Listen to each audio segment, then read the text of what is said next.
Իդեպ Հայաստանում Մեծ Բրիտանիայի դեսպանը շնորհավորել է գալիք Սուրբ Ծննդյան տոները և չի մոռացել տեղեկացնել, որ շռնդալից խառնվելու են Հայաստանում 2026 թվականին տեղի ունենալիք ընտրություններին։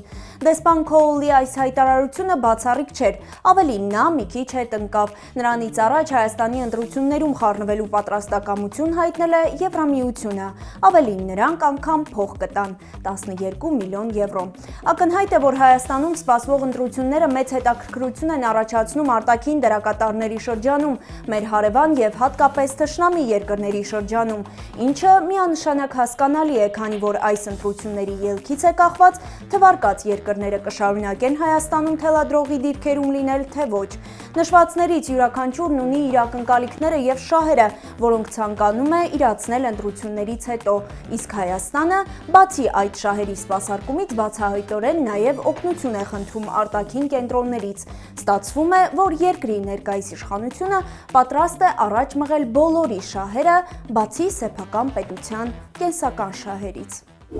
Եվ միակը, որ դու քեզ չես օգտագործում,